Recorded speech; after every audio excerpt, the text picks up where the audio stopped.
Today is July 13th, 2017, and this is the Black Power Chronicles interview of Merrick Malone.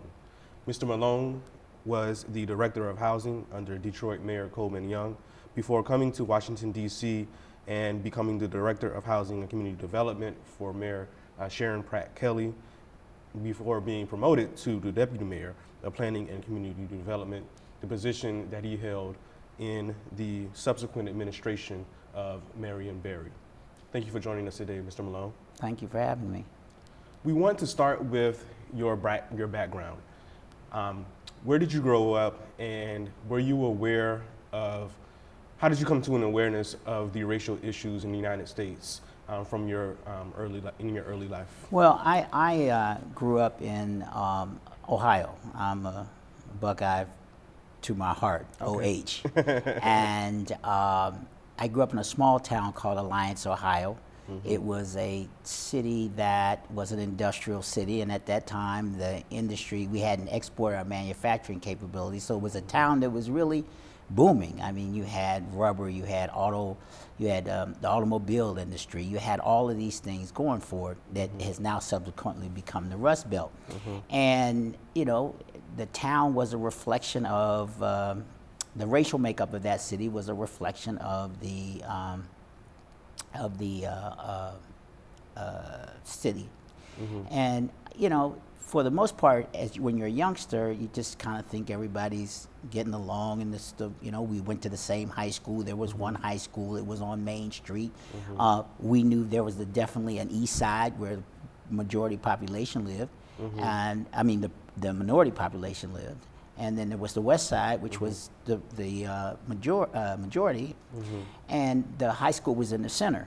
I think when it really hit me was when I was small. My father and mother both were educators and were looking to buy a house. And I remember going with my dad, and the individual indicated that they wouldn't sell the house. It was actually across the tracks, as we like to say, and to my dad. And I remember the guy saying, and it hit me. I was fairly young, and I remember my dad kind of holding my hand, and he squeezed it pretty hard as he's talking to this guy. And one of the things that I will never forget about my dad, who has since passed away, was that he went home after that, and we built our house. He said he'd never let anybody talk. So that experience, went on to play ball. So all of that was kind of brought together. But as we got older, we could see some of the differences. But one of the things that we learned from our parents, my sisters and I, was we knew racism existed. Our parents let us know that early on, but we never let it define us. They would tell us that you were no better than, but you were no less than, and that's than anybody. And that, as my daddy used to say, you can bust up in the room anywhere that you need to be. And that was what we always did. That was the creed we lived by. So we knew it was there. We addressed it on issues. But we also had, I think the other thing was that I went to the same elementary school that my mother did. And our teachers, who were African American, I can remember them so clear. They used to tell us as kids, you can't be good, you have to be better.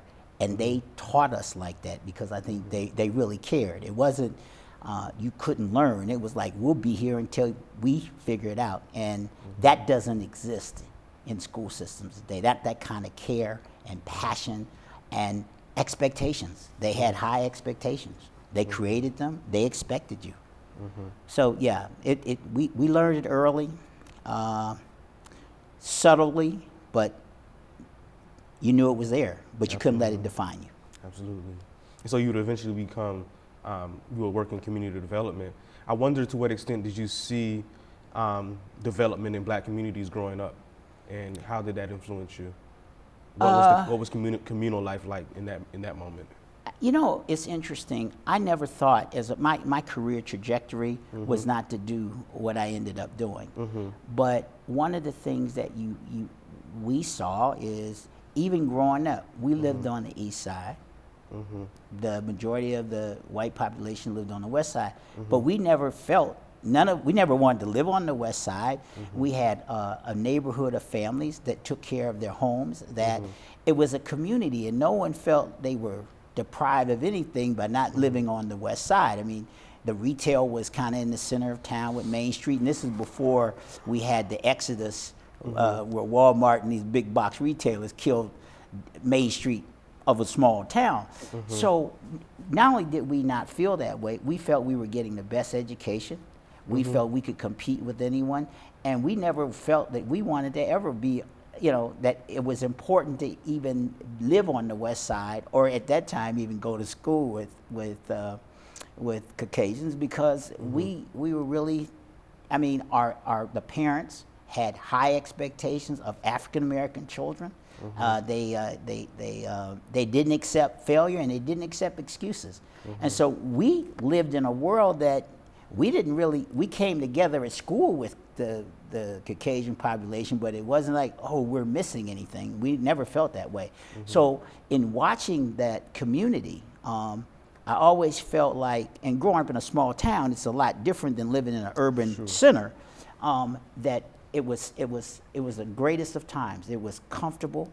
It was there was a lot of love. I call it old school love, discipline that we've realized now was love, and it was a community that was well kept, but also understand the economics were everybody had a job. I mean, we had manufacturing jobs. I go back to that. Everybody's father, as we like to say, when the sun came up, everybody was going somewhere. Absolutely. School, work, but somebody was going somewhere. And I think that's a big part of it. There were jobs. If you were 18, you didn't have to go to college. I mean, I have a cousin, graduated from high school. Him and his wife went straight to General Motors. They retired at like 55 or whatever. After 30, built a house, sent their children to schools, got a warehouse, and they're into their second career. But back then, you could do that because this country hadn't exported its manufacturing capabilities. So towns like Gary, and they have, Cleveland, the Rust Belt cities back then were booming cities. Absolutely. And everybody could get a job. Which I think has implications by the time we do begin to see black elected leaders who become mayors of those towns, and during that shift and transition that you exactly, the exodus of of our manufacturing capabilities did. I mean, it did a number on the towns, and including my hometown. Absolutely. So, yeah. And so you went on to college. Yep. Went. I told you I'm a Buckeye, and then after that came to Washington. To go to Georgetown Law School. I came to Georgetown Law School in 1973. Okay. One of the things that I have to go back a little bit, the first time my parents ever brought us to Washington, my sister and I was probably 8 years old. And I remember we stayed at the Dunbar Hotel, because I remember Washington at that time was a southern, basically segregated city. Yes. And for the most part, where my friend Jair Lynch has a building that's at 15th and U right now was where the old Dunbar Hotel used to be. Okay. And if you were African American and you were staying in this area, that was the place you stayed. And I remember very vividly coming to Washington with my parents, and that was in the 50s and late 50s. And I remember how awestruck I was at looking at the African American people up and down U Street. My aunt taking me over to the White Law Hotel and letting me look inside of the ballroom. Walking by the Phyllis Wheatley Y, which now I was able to do a project on recently, as well as help with the renovation and changing of the White Law back when I was the Director of Housing and Community Development. So from that point on, I always wanted to be in Washington, because I had never, you come from the Midwest and you see hardworking industrial people working, but you don't see that many African Americans except, in my little town, except on Sundays, dress up and whatnot. So to me, seeing all these African Americans up and down U Street, I was mesmerized, and it was indelibly inked in my mind that at some point in my life, and I told my mother that I want to live here. Nice. I was at 7, and so it's kind of ironic that here I am. Yes. When you got to Georgetown, what was your focus, or did you have a focus, particularly when we think about the emergence of many more Black people going into the professions? Did you have a focus, or was it simply an interest in the law? No, I think my focus had been, my interest in the law actually stemmed from an aunt that I have who is currently 97 years old in Detroit. She actually ended up, she was in entertainment law. She actually represented a lot of Motown entertainers and things of that nature. So for me, not only did it, was it something that seemed like a great idea to do, she also had a great lifestyle that I always thought I wanted to have. So that was my impetus for wanting to actually the law. And I had this notion that one day I would come out and then we would work together, because I had worked for her for a couple of summers in my younger days, and so when I came to Georgetown, part of that was I got accepted in a number of schools, and but when Georgetown accepted me, I went. One, it was in Washington, and two, I think it was going to be a good experience, great law school, great reputation, so it all worked out. So now I'm in Washington. I'm in quote unquote Chocolate City. But when you're in law school, you recognize that, but your head is in that book, and you're too scared to look left or right. But of course, it was great being in quote unquote what was Chocolate City, and. In what ways did you feel that Chocolate City energy? Because this is also a time in Washington, D.C., and we kind of covered this in other interviews, that there are a lot of vibrant political organizations that are coming out of the Black Power movement, but are finding spaces to do other kinds of things. There's an organization like the Center for Black Education, which Cortland Cox was involved with, the bookstore Drum and Spear. And then there are people, like Marion Barry and Pride, who are trying to do other types of things. When you were here as a law student, were you aware? Did you notice? I was aware of that, and I felt like, and that was the energy. It was a revival, that energy that I have felt actually when I was that little boy who said I want to be in Washington. So we knew that was going on.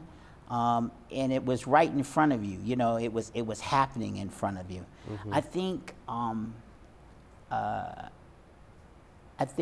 what was a big wake-up call for me as I began to live here was just going into certain neighborhoods, whether it was Southeast or Northeast, and you see the difference in the mall, if you will, versus was in the neighborhood, and you saw a lot of underserved neighborhoods.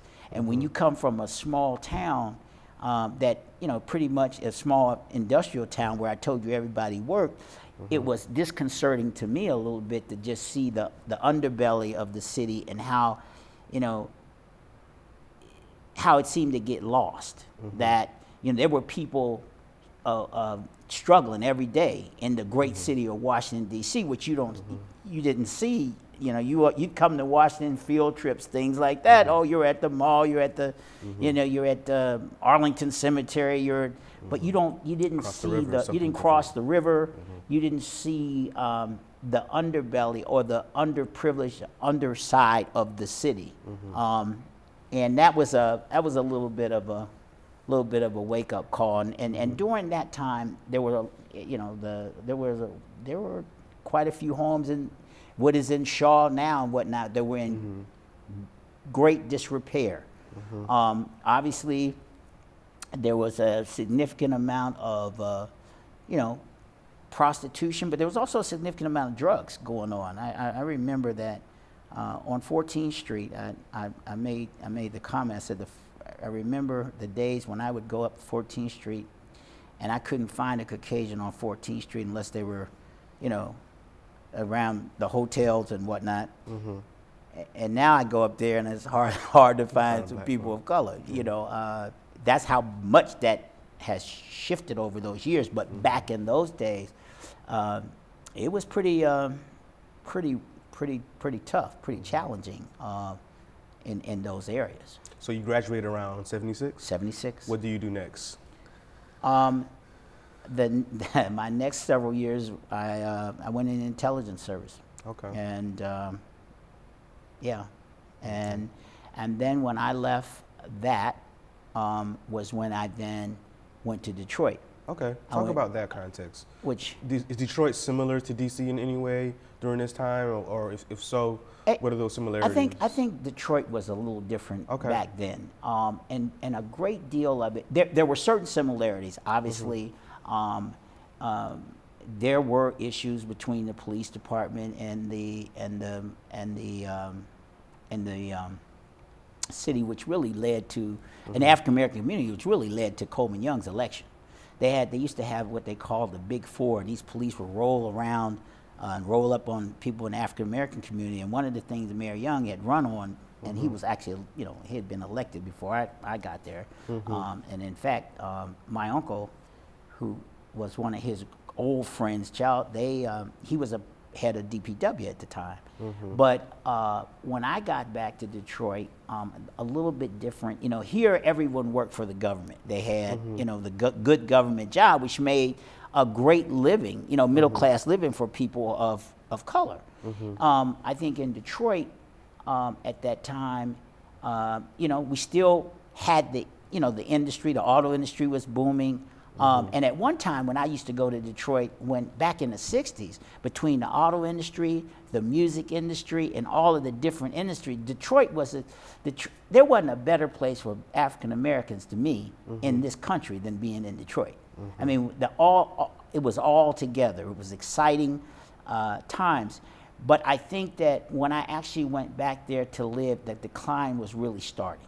Okay. The Ford, the auto industry was getting more competition from foreign auto auto industry. There was the beginning of the white flight out of Detroit. I mean, Detroit, and I think they mistook one of Coleman Young's comments about if you, and he was really talking to criminals, if you don't like, you want to create a problem, then hit 8 Mile Road, which was the signified moving out of Detroit. Well, I think part of the situation happened, there was the beginning of the white flight, the beginning of the crumbling of the infrastructure, and a lot of that, was racial, but there were so many African Americans that had really great jobs and whatnot, so those neighborhoods were stable. But you could begin to see Detroit really becoming not only that, the population loss, the white flight, the development of the suburbs, and one of the things that helped to hasten that is the way, it's interesting.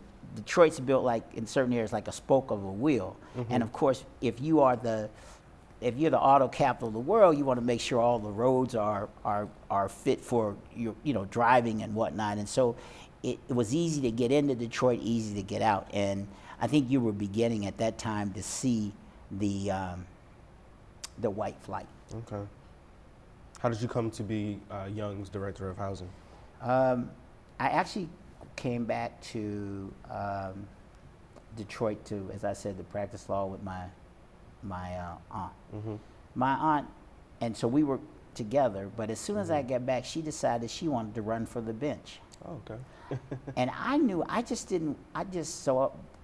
got her to do that. She went on to the bench. Okay. But I did not want, it occurred to me that I did not really want to run the law firm because it was confining to me.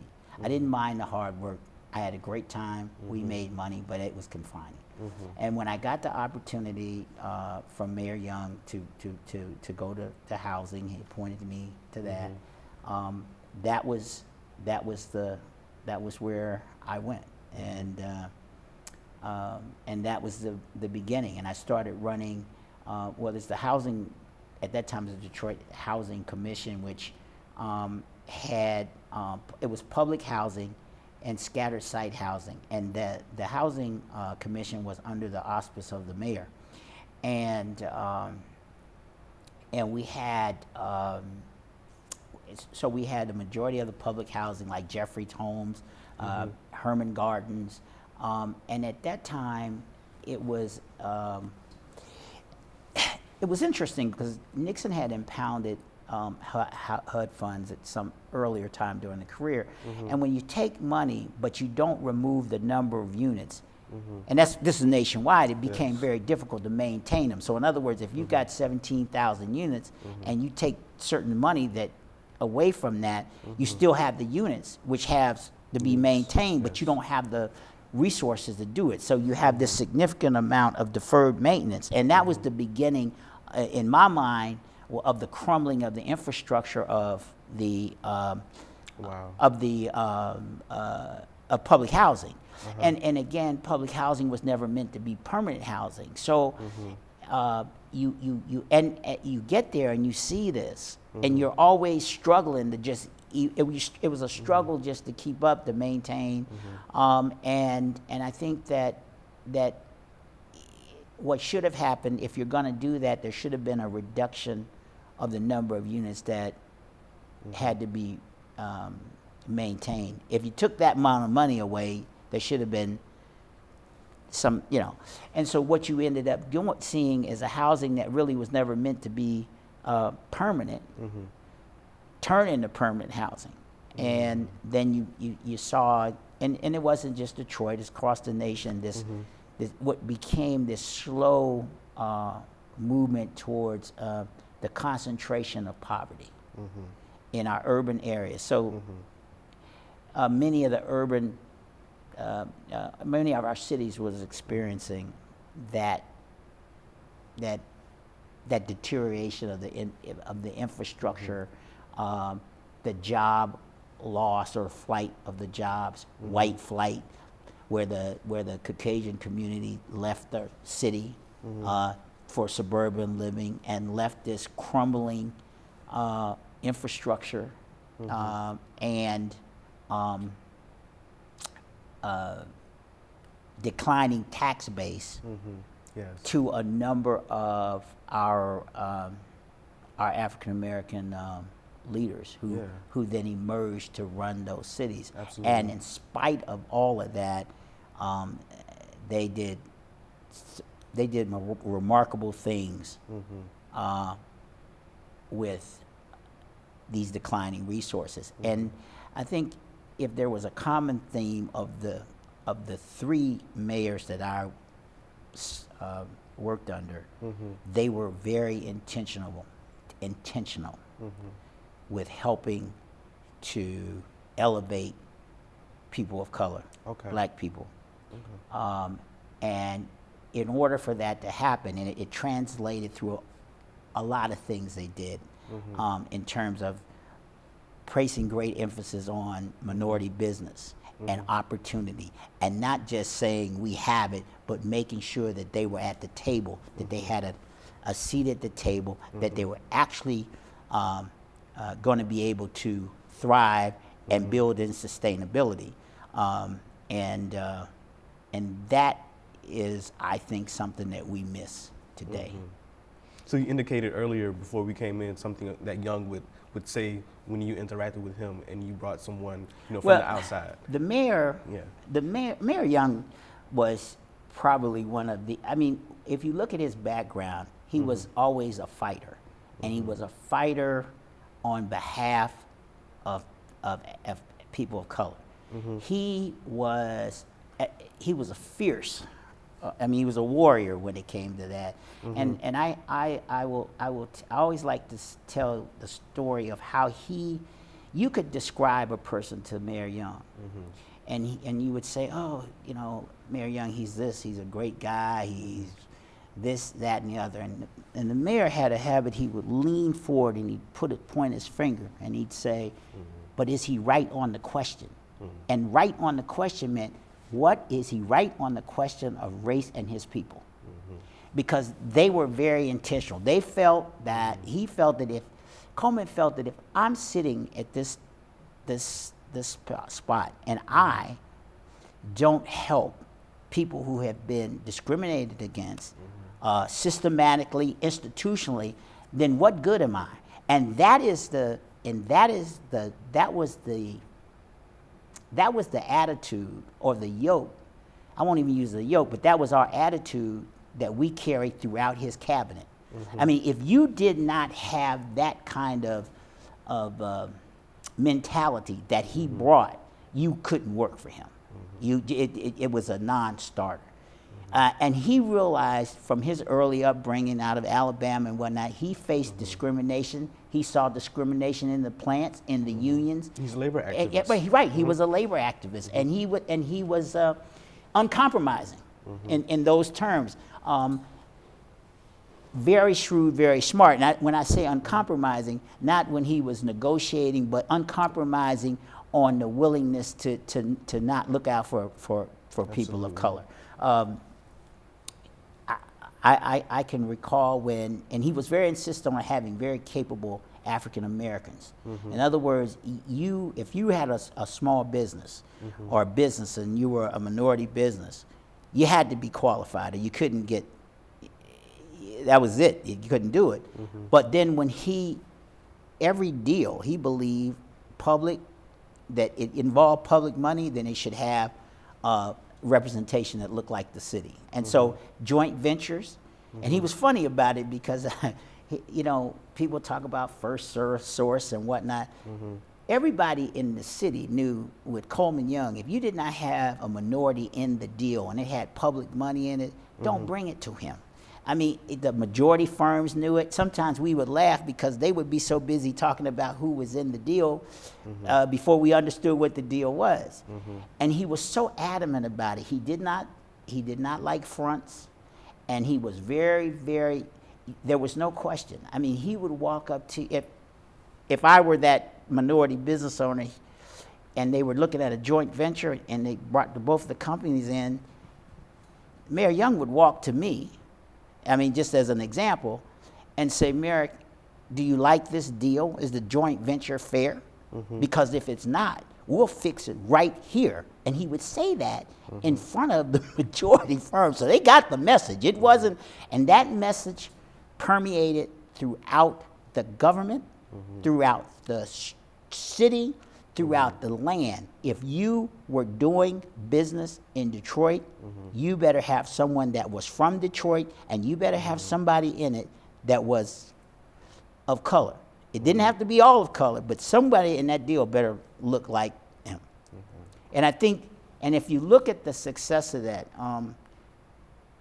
one of the top African American bond firms, attorneys in the country, Lewis, White, and Clay, was created out of Coleman Young demand of the bond, and it was very simple. He told the company, the majority firm that was doing business for the city, doing their public bonds and things, municipal bonds, that I am not taking all of that business from you, but I'm going to take some, and I want you to teach this firm. I want them to be Blue Book certified. And that's what happened. And from that, Lewis, White, and Clay did municipal work all over the country. Don Barton, who was the cable franchisee, Coleman was instrumental in saying that this is a huge opportunity, cable TV, cable network, and he insisted that the minority, and Don Barton was one of them, be part of that. Very qualified, Don. Since passed away, but did an outstanding job. So there are so many instances of that where not just Mayor Young, but that whole fraternity of them. I mean, Maynard Jackson took the airport and turned it into a great economic opportunity for many African American businesses that stood up, and we like to say those were mayors that actually created African American millionaires and African Americans with wealth, which without their insertion or their intentionality never would happen. Absolutely. So all of this despite the political challenges coming from the federal government, the move, Nixon marshaling this move towards a kind of conservatism. If we're being frank, a kind of erosion of the New Deal legacy, if you're really taking, stock of this. And, despite many of the economic challenges that we're beginning to see, you still have these successes. And so how would you assess Well, I think Young's impact ultimately? I think it's funny you mentioned Nixon. There are people who argue that President Nixon made more black millionaires than any president has been in that office with the creation of the SBA and the 8A program. But I think that the lasting impact on Detroit was just, I think the pride and how he empowered people, and that Coleman, his legacy in Detroit is incredible because you can just look around the buildings that were built, some of the institutions that were left, and that were owned or managed by people of color. I think there was also a strong sense of pride. I mean, Coleman Young had so much pride. I mean, he never hung your head. There was no, I mean, he was feisty. I mean, almost pugnacious in his defense of black people. And so, if you're there and you're living there, you gotta be able to. You had to love it. And I think when you walk around today, and I have said this before about that group of mayors. Without them,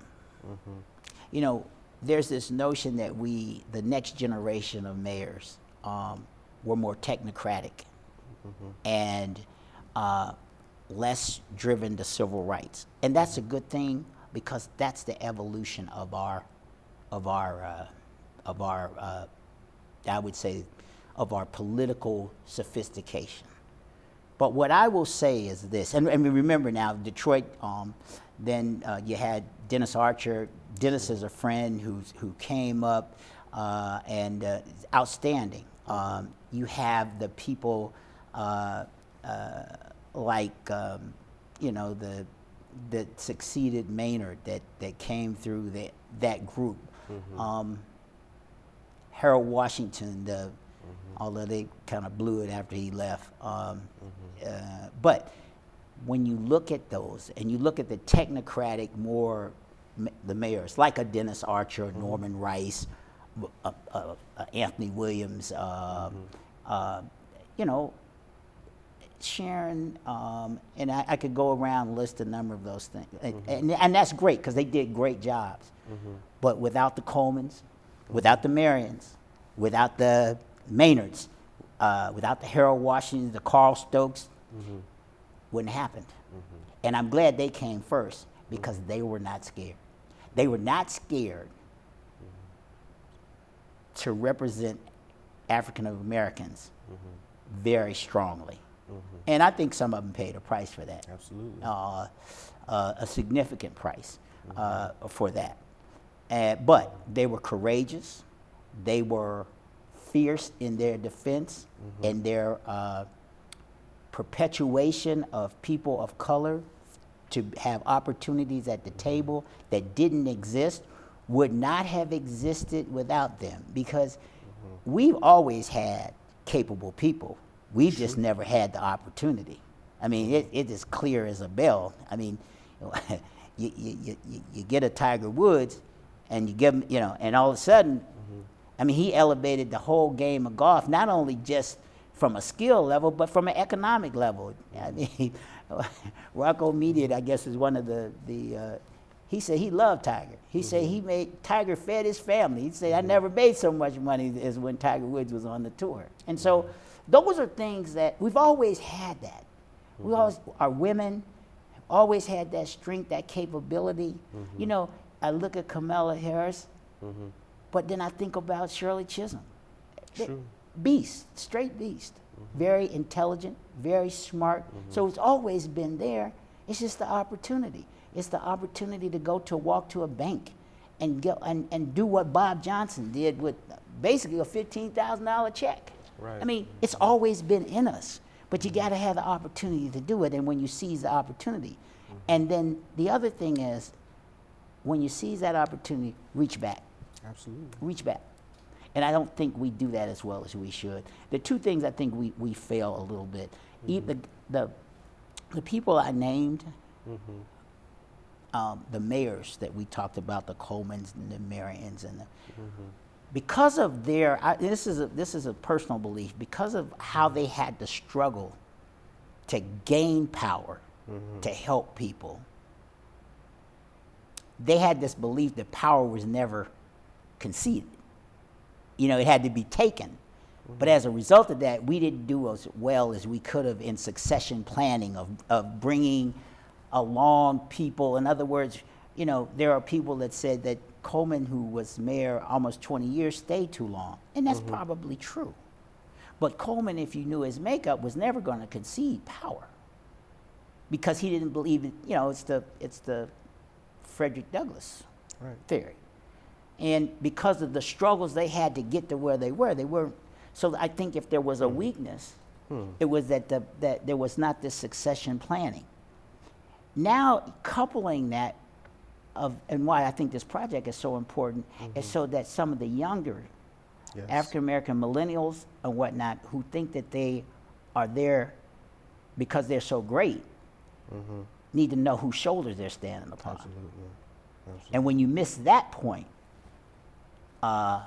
therein lies some of our current problems. We'll definitely come around back to that Okay. question of how should the young look to this era, younger people look to this era. But I want to go to your return to DC. Okay. And talk about some of what you did under those two administrations with Pratt Kelly and Berry. Well, I think that I mentioned the White Law Hotel. I think that was part of the beginning, and you have to understand when I came back to DC, one of the challenges we had, there had been a significant amount of disinvestment in the city since the '68 riots. So the corridors that were hit the hardest, the 8th Street corridor and 14th Street corridor. So there was a lot of disinvestment there. And I can remember coming back here and you couldn't get private investment coming here. There was nobody. The banks weren't lending. There wasn't there was nobody willing to come into this city. From a financial standpoint, back in the early 90s, late 80s. And so what we felt we had to do was we had to use the public money to create economic synergy that would attract private investment.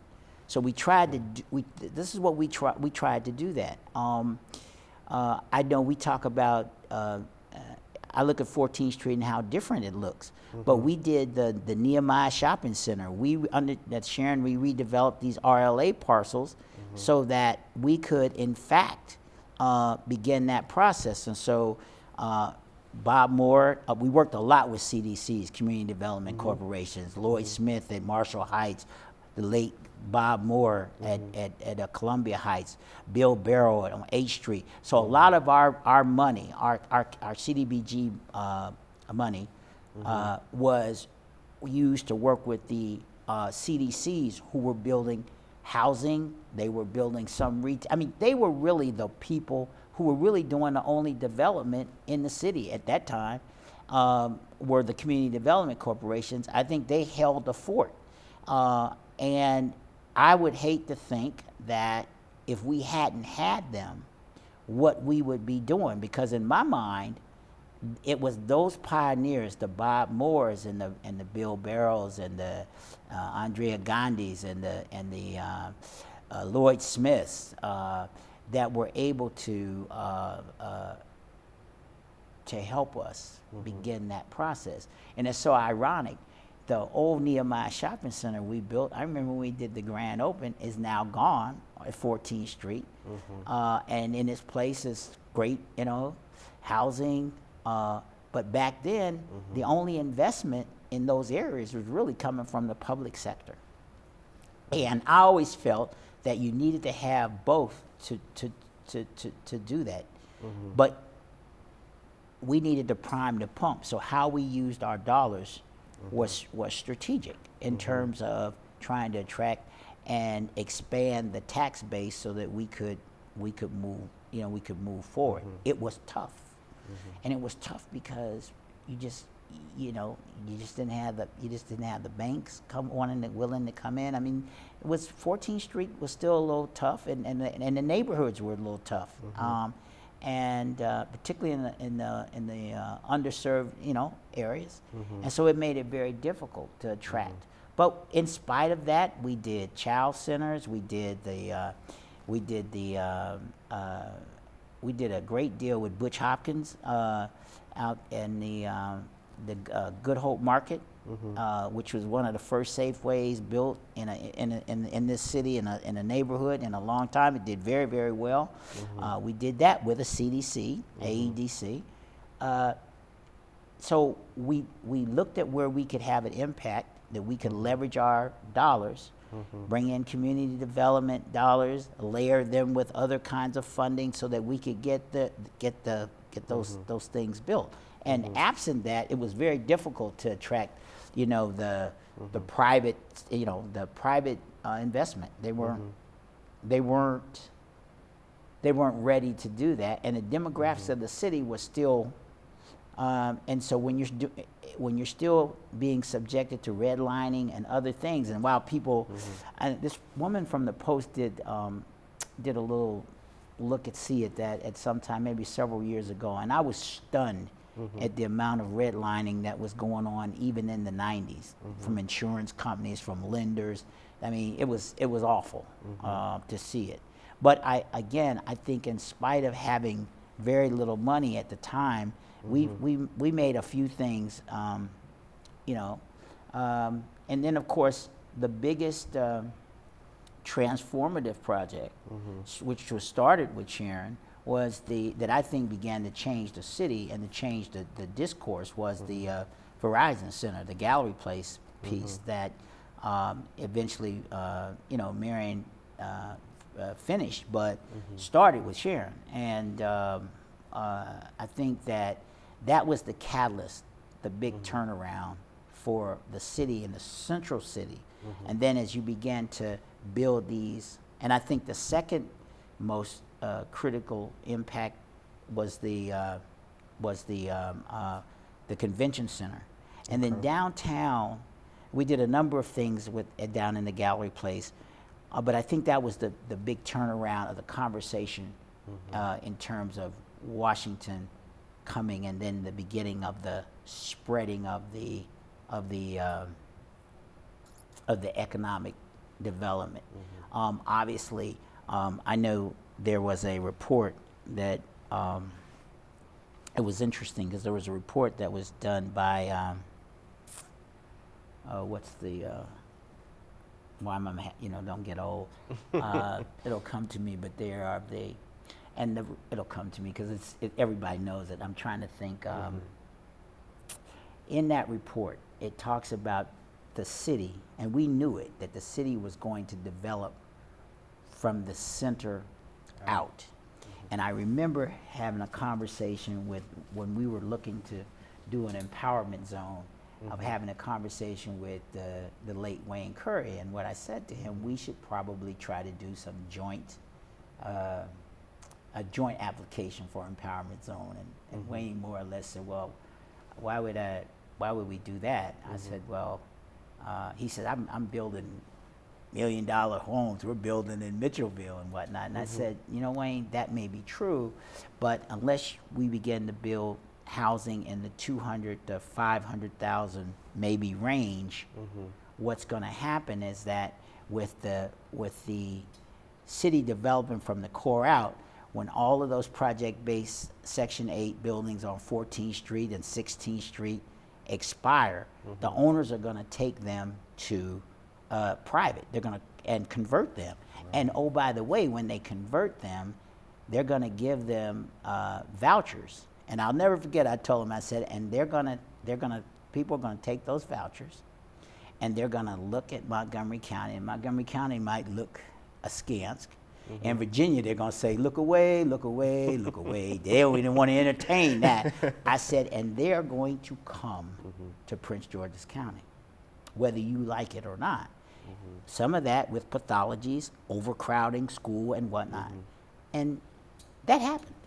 That happened. The report was Brookings, the Brookings Institute. It was Brookings. Man, I was thinking Yeah, that. it was driving me crazy. The Brookings Institute. It said the DC would develop from the core out, and we're pretty much seeing that. That's what we're seeing. And now what I tell young people, particularly young African Americans, this city's trajectory in terms of the market is such that I tell young people, and particularly young people of color. My daughter's friend, the line sister at Duke, is looking for a house, and I said, in this city, you just want to get in. You want to find the place to get in. She's got a great house, a townhouse to be built in Southeast, where 7, 8 years ago, you would not have thought that. I mean, if you look at Trinidad right now, I mean, who would have thought? I mean, the trajectory that it's on. So there's a lot of transformation going on, but in the process of the transformation, there's a lot of gentrification. So how do you balance that? So let's just go back. I want to get a sense for people that may not have the full the expertise of this area. So the theory was, take public funds, prime the pump to attract private investment. From that private investment, you increase the tax base to then reinvest into the community. Correct, or into the city. That's correct. Into the city. So how do you balance what you just mentioned, that idea with, gentrification and, things that may produce certain hardships for the very people who need that reinvestment? I think, again, I will use this word in the interview, intentional, a lot. And the problem with the challenge that we face here is with the marketplace is allowed to seek itself, then it will go where the prices will go where that market says. And what it says is, which is why you have to be intentional about creating affordable housing. And when I say intentional, the public has to be intentional about creating affordable housing. Again, I use a term where Coleman and Marion, Sharon, Harold, they were intentional about helping African Americans that seek opportunity. Thus, you have to have the same kind of intentionality to create affordable housing, because the market says, there's no such thing as a market rate brick or an affordable brick. It's just the cost of bricks. And if the marketplace, says that I can sell a house for $600,000, but I want to put someone in it that can only afford $300,000, that $300,000 has to come from the public sector. It has to come from the public sector, because the private side won't write the deal. They'll say it's not financeable. And so the municipality has got to make up for that, whether it's in grant, whether it's in local rent subsidy. It has to be financed through public. Maybe it's entitlement, additional density. I tell people it's probably easier to create more affordability in New York, because New York, you can build higher, so you can give the developer more FAR, so they can build more affordable, and also at the same time by increasing what they can do with the market rate, because the market is what subsidizes the affordability. Right.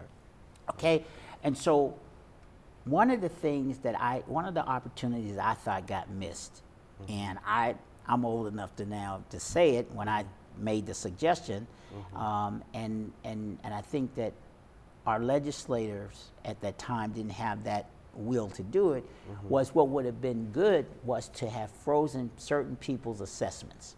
In other words, there are people who lived through the riots. They raised their family in the 14th Street corridor. They watched the 14th Street corridor go up in smoke.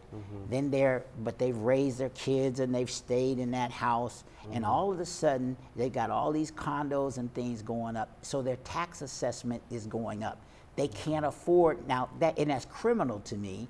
That where a family raised their and did all their life there, can't hold on because the tax assessments has gone up so high, which I thought early on, several years when we saw this trend coming, we should have frozen the city. There should have been some looking at freezing some of these assessments. So I mean, you hear people say all the time, if I left my house, I couldn't afford to buy it back, you know, and that's happening more and more.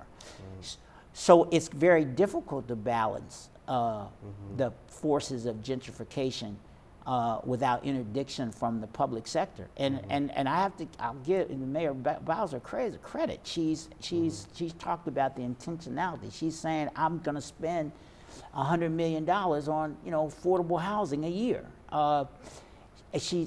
You've got to be intentional, because if you're not, then gentrification will inexorably take over.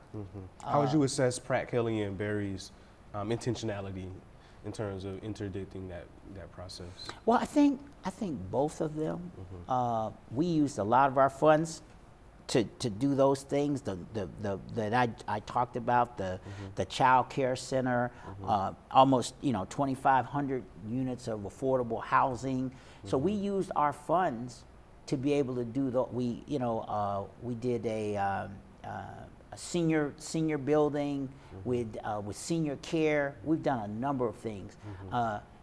With not, as I like to say, without a lot of money. So we were pretty creative in the things we had to do, and so that was part of the intentionality, both by both mayors. I mean, they recognized that if you don't use your public funds to help underserved areas, and you let the market forces work, then people will get displaced, things will change, and now.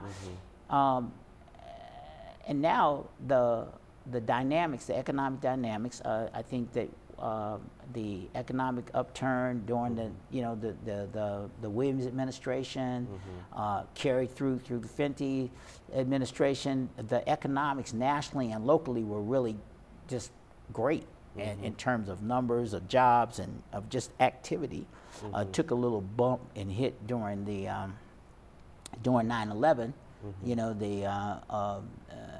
The hospitality industry and whatnot, it took a hit, but this city is very robust, and the question is, how do you include and keep inclusion and diversity in the midst of this robust economy? And that's a challenge. It would be silly to say that it's not a challenge. It is a very, very big challenge. To conclude, I want to do a thought experiment, or maybe a hypothetical. You are in a class of up-and-coming public administrators. You're teaching the class, and you have 3 dream policies that would affect Black people in urban areas. And it's your task to, I guess, instill these principles in this next class. What would those 3 dream policies be? Wow. You know what?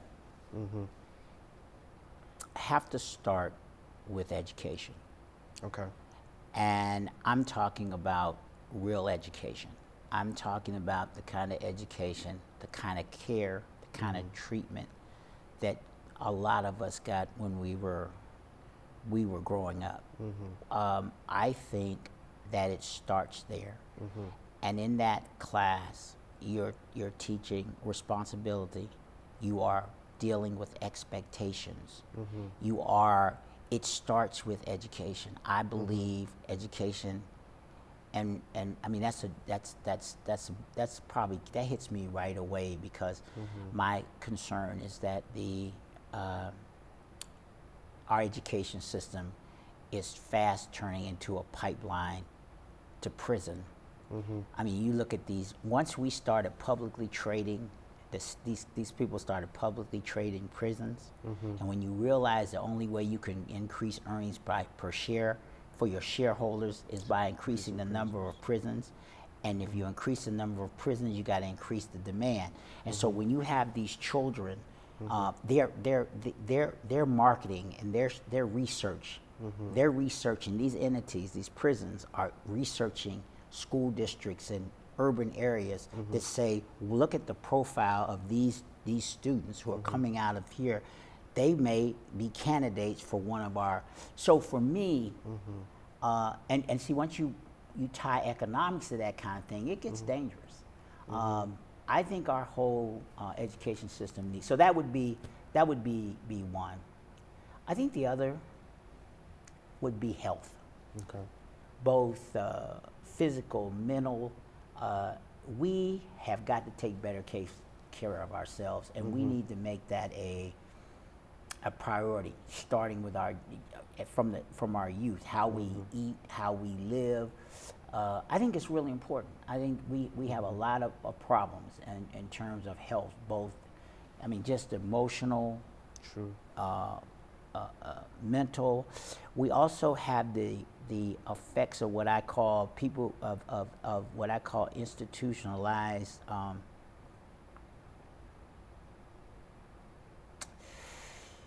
guess institutionalized slavery. We have this mentality still that's there. It's so I think the health that would be one of the things.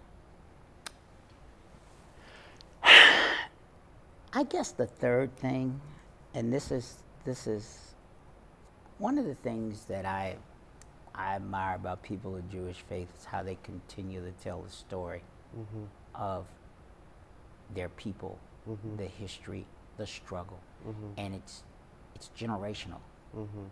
We have not done a good job of that. Okay. Or as Mahalia would sing, how we got over. Absolutely. When you look at where we've come from, and I see a kid walking down the street, and it gets back to health. I mean, you've got these kids that are walking down the street with their underwear showing, and they're walking. And I was reading an article that says those kids will need hip replacement because their gait has changed.